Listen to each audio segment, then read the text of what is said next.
We bring you the morning edition of MBC News with me, Ubile Kaisa. Our top stories.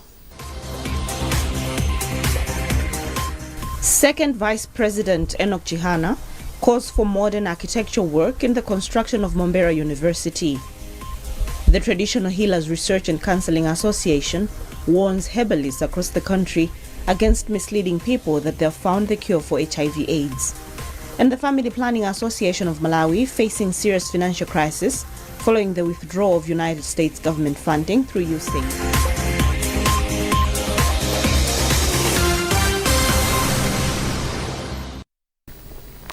And now the news in detail. Second Vice President Enoch Chihana has directed the contractors responsible for the construction of Momba University to come up with a new and modern architectural work befitting a modern university facility. Chihana made the directive during his interaction with investors and stakeholders on the construction of the university. Hassan Piri reports. After being appointed to spearhead the construction of Momba University in Nzimba, Second Vice President Enoch Chihana had paid his first visit to the site where he engaged stakeholders and prospective investors to ensure the project takes off.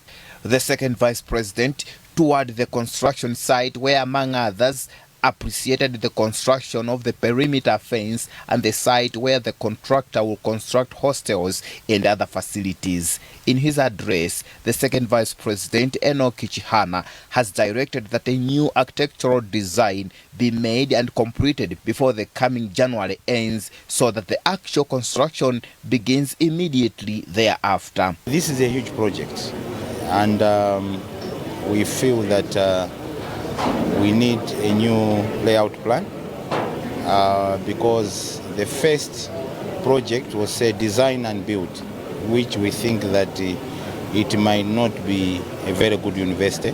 We need a first-class university with very good buildings, modern buildings, that will be of international standards.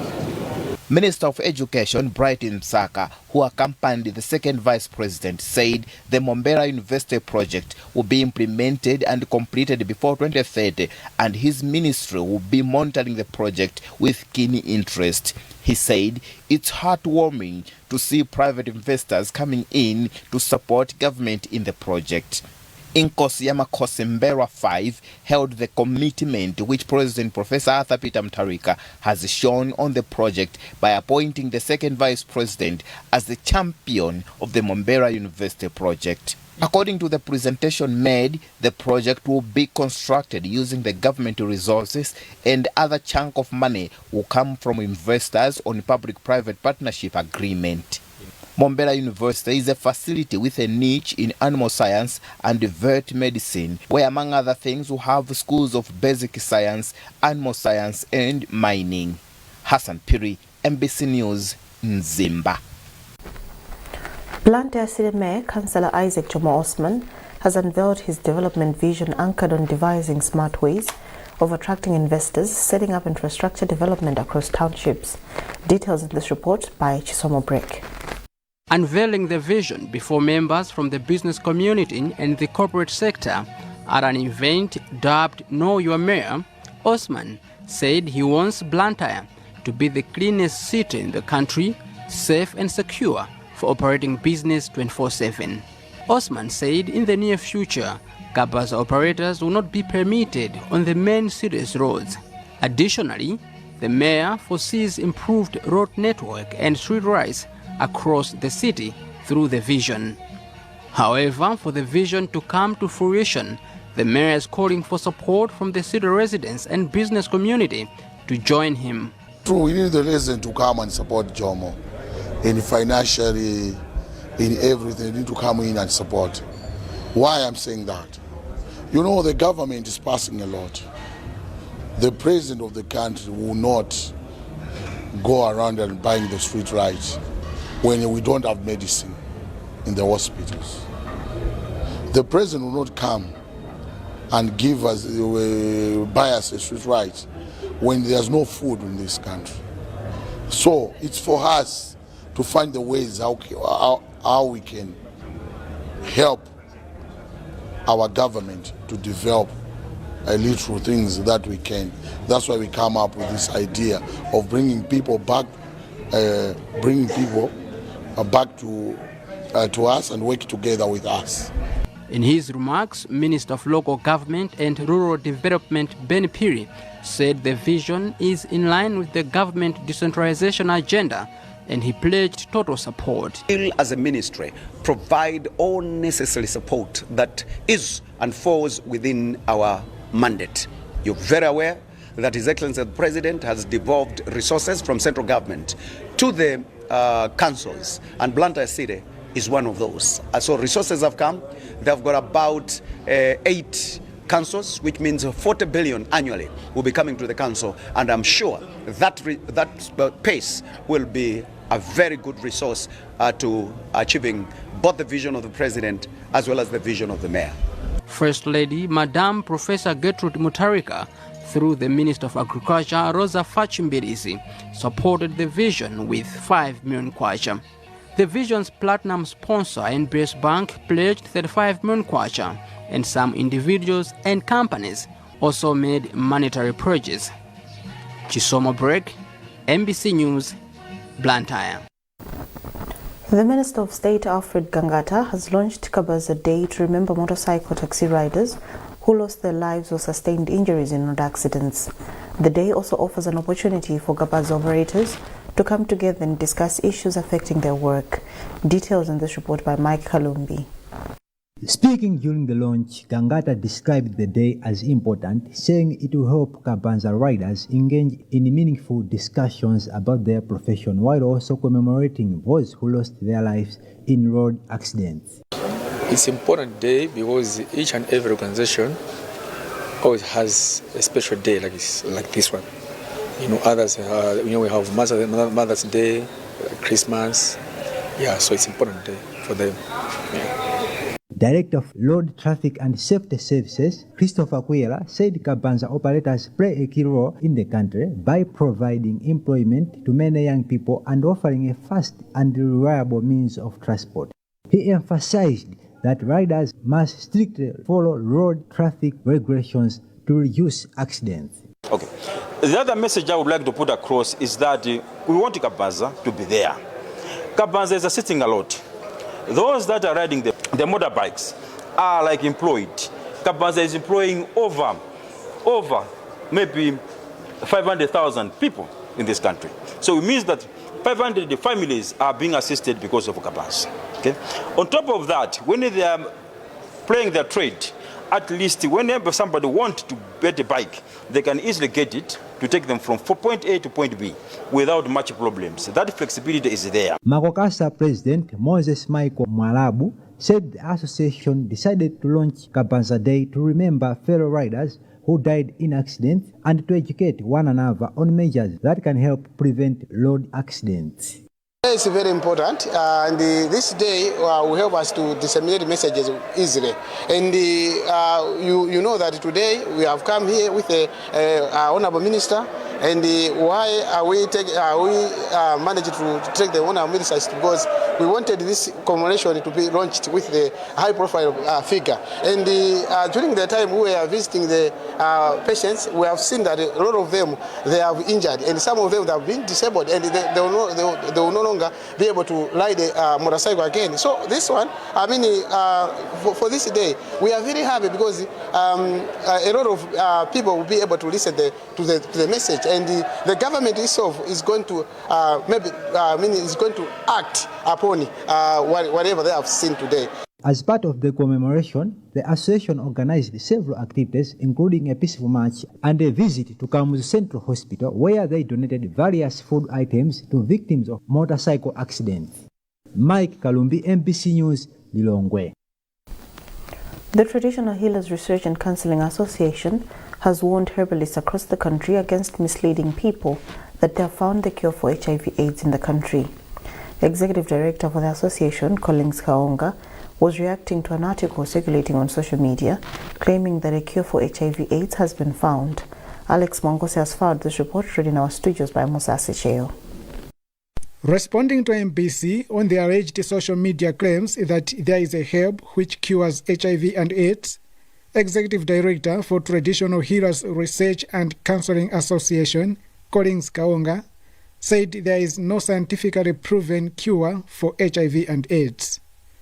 Kaonga said those fabricating the news are aimed at making themselves famous and trying to find a way of soliciting money. Other people, they just want to make themselves famous. Others, they want to just to make their businesses. They are after money. They are just after money. Kaonga also cautioned traditional healers against claiming that they exorcise people suspected of engaging in witchcraft or those who hire their services, saying such acts are against the laws of Malawi and those of the association. No, any traditional healer is allowed to remove a witchcraft which is in somebody's body.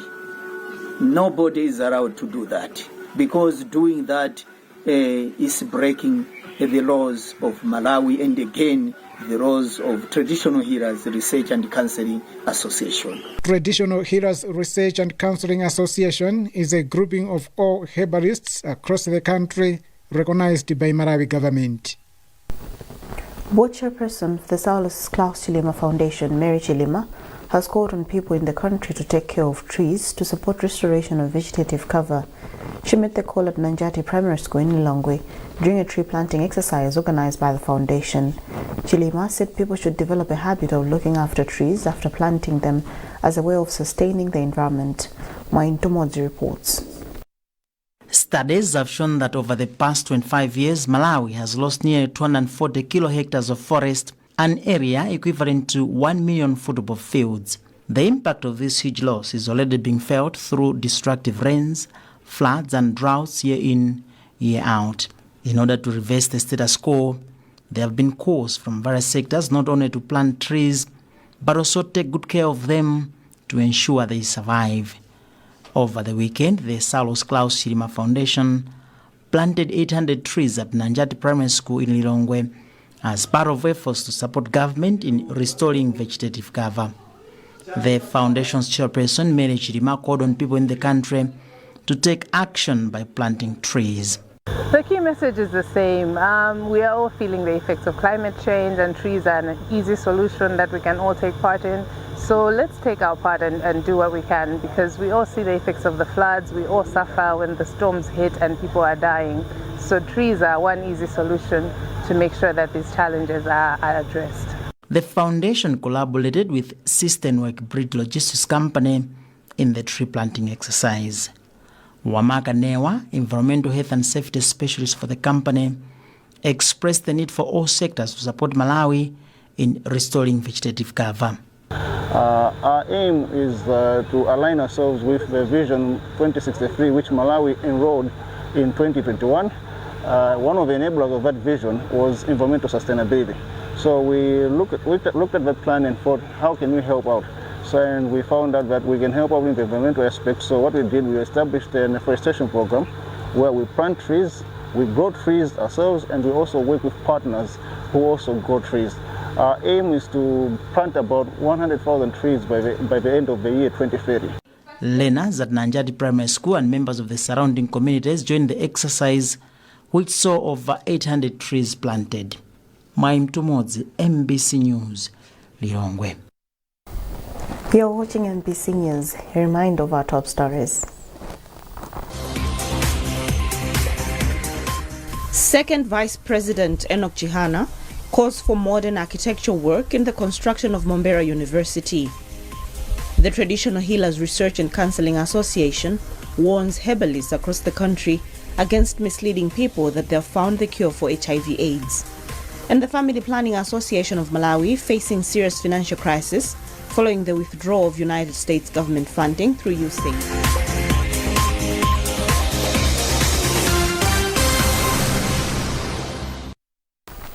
Welcome back. Democratic Progressive Party DPP Regional Governor for the South, Charles Nchacha, has called for unity of purpose in the party for the ruling DPP to continue growing. Nchacha made the remarks at Mangunda Konjeni constituency in Thyolo when he jointly addressed a political rally with parliamentarian for the area, Hastings Kajomba. Charles Chindongo attended the rally and has filed this report read in our studios by Norbert Jemson. Parliamentarian for the area Hastings Kajomba on Sunday told the multitudes that he is facing challenges to work with structures of the party after his victory in the September 16 general election. Kajomba won on an independent ticket and later officially joined the ruling DPP. The ruling party feuded Ernest Kandaya during the pause. Commenting on this, DPP Regional Governor for the South, Charles Nchacha, encouraged party structures in the area to work with the elected Member of Parliament for continued development activities in the area. When they said it will be very difficult for us to bring people together. So it is not happening only here. Each and every constituency where we have an independent Member of Parliament, we will try our best as a region to visit such areas. Meanwhile, Kajomba has implored the DPP-led administration to complete the Duchenza Konjeni Masambanjati Road project, which was abandoned by the previous administration, and described it as a catalyst for development. It's a project that has been there, only that the change of government made things not happen. But we are hoping that the coming of DPP government will help us to build this road from Duchenza, Konjeni, Masambanjati. It's a good road because we are connecting with Sanje, we're connecting Masambanjati, Konjeni, Duchenza up to Parombe. So it's a shortcut, and it's one of the business roads, and economically it will help to improve the face of Konjeni. The rally, dubbed Thank You, was the first for the parliamentarian after his victory in the September 16 general election. Kumo Microfinance Limited says they're committed to enhancing education standards in the country. Board member for Kumo Microfinance, Brev Jindisali, was speaking at Chikwawa Community Day Secondary School in Rumpi District after officially handing over 100 desks to the institution worth 30 million kwacha. Chimoma Milulu reports. Before making this donation, the school had only 20 desks against a student enrollment of 246. Speaking after receiving the desks, head teacher for the school, Simpolo Kemutali, said the desks will help to improve students' class attendance, thereby improving their performance. Kumo Microfinance Limited board member Brev Ndisale said the company's focus areas for their corporate social responsibility are health and education, hence the donation, which is aimed at promoting quality education in the targeted schools. We have about 27 districts in Malawi that we help. And so we look at the performance of these groupings. And so the performance for these groupings, the highest performer was this group in Rumpi. We realized that desks were the most critical equipment that was important to support and sustain the students' education. Paramount Chief Chikula Maembe of the district said the school, being relatively new, lacks a number of facilities, including school library and science laboratory. Kumo Microfinance Limited has made similar donations to Mlomba CDSS in Palombe in the southern region and Senga CDSS in Dowa district in the central region. Chimwemwe Milulu, MBC News, Rumpi. The Technical Entrepreneurial and Vocational Education and Training Authority, TVETA, has urged young people across the country to enroll in technical skills programs to achieve economic independence and drive industrialization as aligned with the Malawi 2063 Development Blueprint. Director of Training and Programs for TVETA, Modesto Gomani, made the remarks during a graduation ceremony at Intende Community Skills and Development Center in Rumpi. Chikondi Pompi compiled this report, read by Rudoviko Nyirenda. Joy and celebration defined the mood at Mutende Community Skills and Development Center in Rumpi district as 57 students received certificates after completing 6 months of technical training. The event started with an exhibition of products and materials crafted by the graduates. Speaking at the ceremony, one of the officials from TVETA, Modesto Gomani, urged the new graduates to initiate their own businesses instead of depending on others for employment. So by graduating close to 15,000 in a year, we are assured that 80% of these people will not go on the market looking for employment elsewhere. They will be looking at opportunities to create jobs, and these jobs have a multiplier effect because apart from benefiting those that have been skilled, they are able also to recruit others. So you do see that with this approach to skills development, we are looking forward to creating more jobs and to creating more people that create jobs for others. One of the graduates, Jonathan Muhango, expressed confidence that the skills he has acquired will enable him to become self-employed. For this graduation, the moment we'll be going outside there, we'll be able to work on our own and we'll be depending on ourselves. And to the other side, we'll be employing our friends, and that will add to a certain contribution toward the community. Moving forward, Director of Mutende Community Skills and Development Center, Reverend Locking Mwabanga, says the center plans to introduce additional vocational courses as part of its growth. We are looking for more trade because most of the community now, they are looking for other trade which they want to venture into. So that's why we're applying for more trade to be on our center. We have been in touch with the TVET office in Mzuzu for the registration of these new centers. So we'll continue working on that so that will come January 5 so that they can come and start training on these fields. Mutende Community Skills and Development Center offers courses in fashion and design, bakery, carpentry and joinery, and bricklaying. The Family Planning Association of Malawi says it is facing a serious financial crisis following the withdrawal of United States government through the USAID. The organization has accumulated debts amounting to 660 million kwacha, largely due to the termination of two USAID-funded projects that were running from 2022 to 2027. FIPAM Board Chairperson Mercy Paundi disclosed this in Lilongwe during the organization's 23rd Annual Delegates Conference. Paundi said the terminated projects contributed about 44% of staff costs, forcing FIPAM to lay off project staff and scale down its interventions. She added that communities relying on FIPAM for sexual and reproductive health services are now facing serious challenges. FIPAM has since closed clinics in Leza, Mangochi and Mzuzu due to limited resources. Withdrawal of that funding affected the so many projects that were available that were assisting the rural women, the rural adolescents, the rural girls. So the withdrawal of funding has created a gap in access to service by the people, which we fear the consequences may impart on the health and well-being of our mothers and girls. As we were running our activities, we use so many delivery methods. We have the outreach, we have the static clinics, and as modalities that we provide services to our population.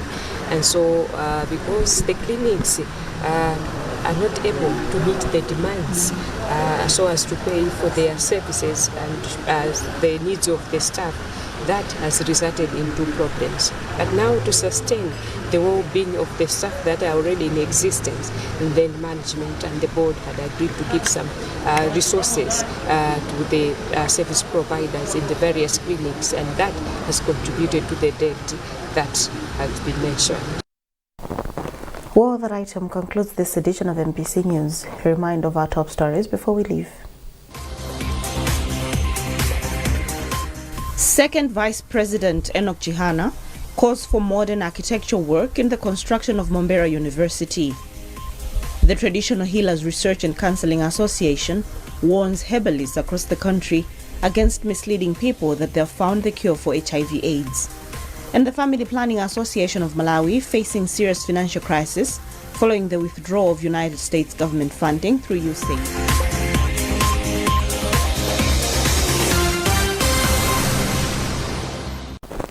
Visit our digital platforms by scanning the QR code at the top right corner of your TV screen, or get the latest news by subscribing to SMS services by dialing *364#. You are with me, Opile Kaisa. Thanks for watching. Good morning.